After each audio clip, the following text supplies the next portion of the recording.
infections or infestations. So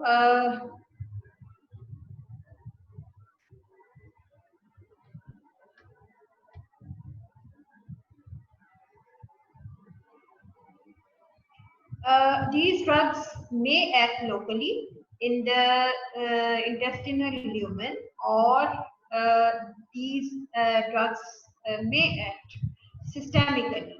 It means that there may be presence of the helminths or parasites in the lumen of the intestine, and some drugs which we use to treat these parasites, these act locally and paralyze the parasites and expel through the uh, into the feces. And other parasites are causing the systemic infections, having infection in different tissues of the body. So some anti-helminthic drugs are damaging or destroying these parasites systemically in different tissues of the body. So, number one, these drugs can act locally, and secondly, these drugs can act systemically. Now, what is the definition of these helminths? These are the multicellular organisms and infect very large number of humans, causing a broad range of different diseases. And in many cases, our goal is to control the infection with elimination of most parasites, alleviating the disease symptoms, and decreasing the transmission of the infection. So, excuse me, ma'am. Sorry for hello. interruption. Sorry for interruption. Can you please view it on a full screen mode, like play a slideshow? Okay, okay. Okay. Yes, thank you, ma'am. Please. Is this okay? Yes, ma'am. That's fine. Okay. Acha ji, what is our goal? That in most of the cases, we should control the infection in the diseased person with elimination of most parasites, alleviating the disease symptoms, and decreasing the transmission of the infection. But in some cases, we have to eliminate only the parasites which are residing in the lumen of the intestines or residing in the tissues.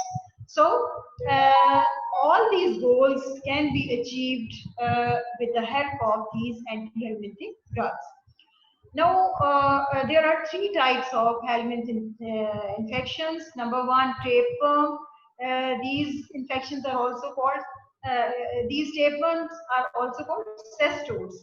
And these are the names of these tapeworms are beef tapeworm, fish tapeworm, Echinococcus granulosus, that is called hydrated disease. Then are the nematodes. These are the common infections in our country, and these are the nematodes are commonly found in our country: Ascaris lumbricoides, pinworm, whipworm, strongyloids, ankylostoma, that is also called hookworm infection. So these are cestodes and nematodes, and other helminth infections are fluids caused by fluids. These fluids are Schistosoma hematobium, Schistosoma mansonite, and Schistosoma japonicum. Now, this table is given in your big Kaizen, and mainly if you memorize this table, it will be convenient to write down the different questions which come from this topic. This table is showing the different infecting organs. As you see at this side, these are the different drugs which are given to treat these infecting organisms, and at this side these are the alternative drugs. So these are the positive nematodes. I will firstly name these nematodes. Ascaris number one, Ascaris lumbricoides. अब ये कुछ मैं आपको नाम बोलूंगी ताकि आप हम जब यूजेस इसके पढ़ेंगे तो उसमें रिपीट होने ये नाम, तो कुछ आपको अवेयरनेस हो जाए नामों की. Number one, Ascaris lumbricoides, Trichuris trichuca. Anicator americanus, and trembulites, and Trobius vermicularis, and Trichinella spiralis, Trichos strongylus, cutaneous larva migrans, also called creeping eruption, visceral larval migrans, and Angiostrongylus cantonensis, Vaucheria bancrofti. This organism causes filariasis, mainly the disease which you have already heard about this disease, filariasis. Then Onchocerca volvulus, then Ranunculus, medinensis, and Capillaria philippinensis. These are the common roundworms or nematode organisms which cause the infection. Now you see in the middle of this table, these are the drugs which are given to treat all these nematodes. Now the common drugs which are used for the treatment of these nematodes are albendazole. Basically the benzimidazole group is chosen to treat these nematodes.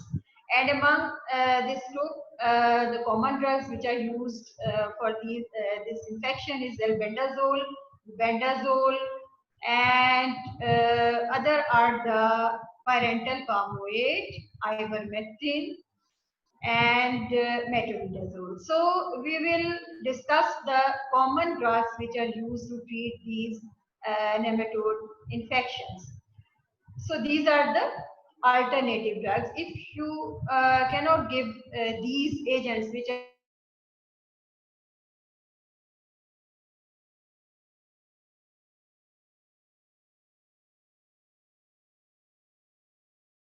to treat these nematodes, then most of the time. Other are niclosamide. If the patient is not tolerant to the praziquantel, you can go to the niclosamide. Then the other drug is albendazole.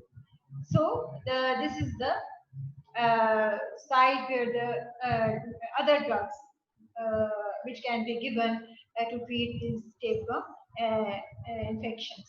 So अगर आप इस table को memorise कर लेते हो तो आपके लिए बहुत आसानी हो जाएगी कि कौन सी जो ड्रग है आपने कौन से हेलमेंथ इन्फेक्शन के लिए चूज करनी है या कौन सी देनी है.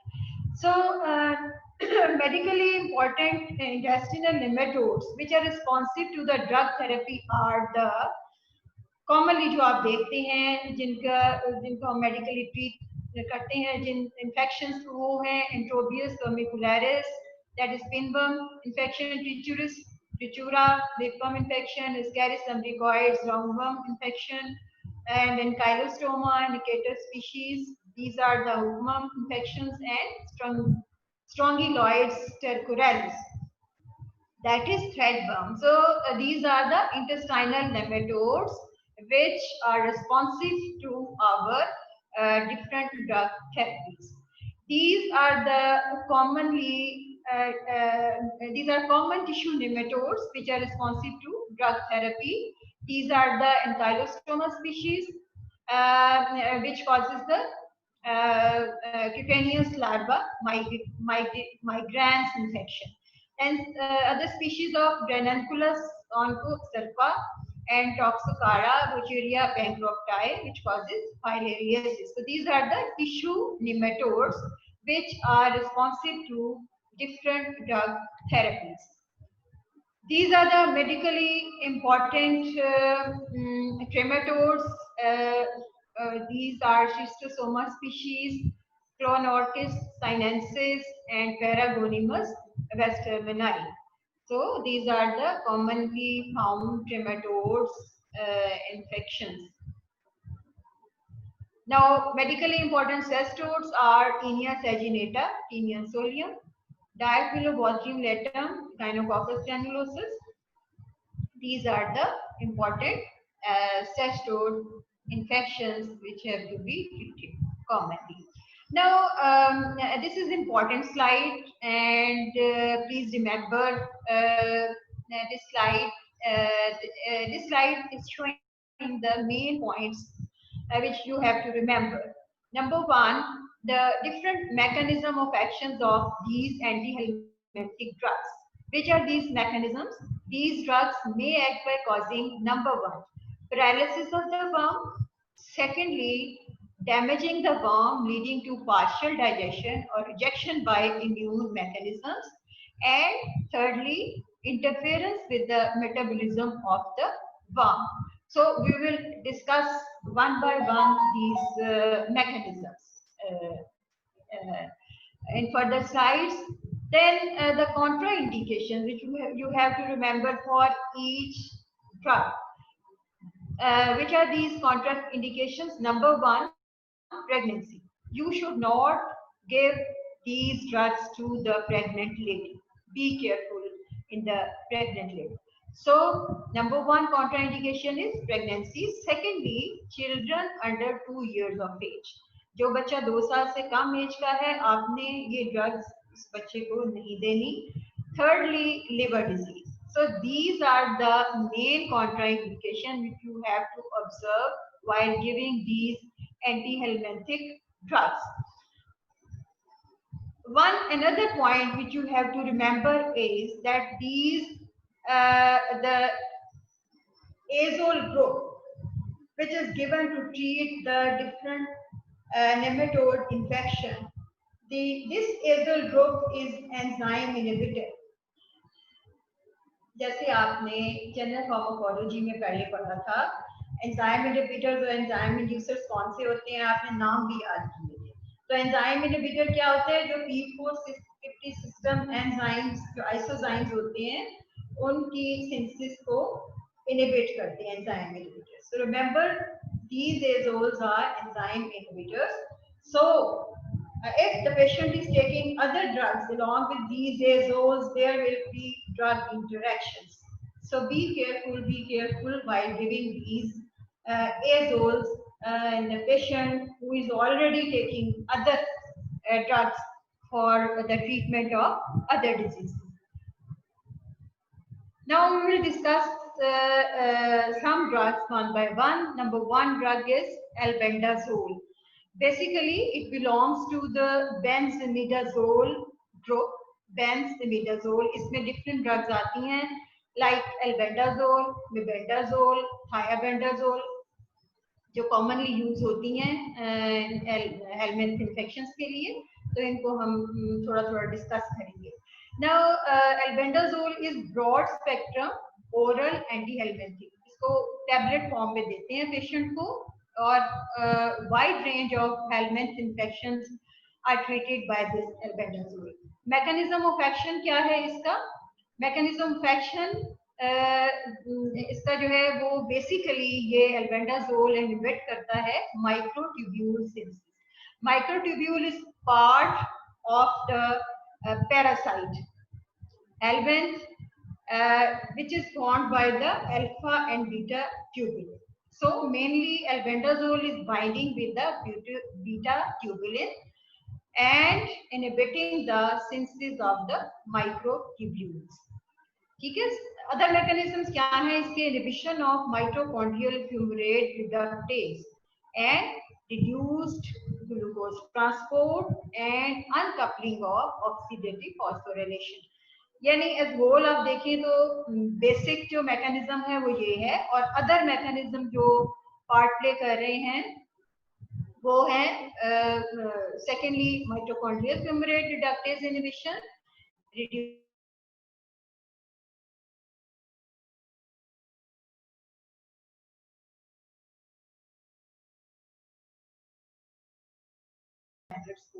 और अगर टिश्यू पैरासाइट्स हैं, अगर टिश्यू इन्वॉल्वमेंट है तो उसको हम इन टैबलेट्स को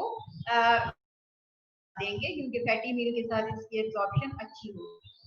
children over 2 year and adults में सिंगल डोज देते हैं 400 मिलीग्राम. अब एल्बेंडाजोल और मेबेंडाजोल में थोड़ा सा डोज का डिफरेंस है, वो आपको आना चाहिए, वाइवा में पूछ सकते हैं आपको. सिंगल डोज 400 मिलीग्राम देते हैं और उसको रिपीट करते हैं 2 to 3 डेज.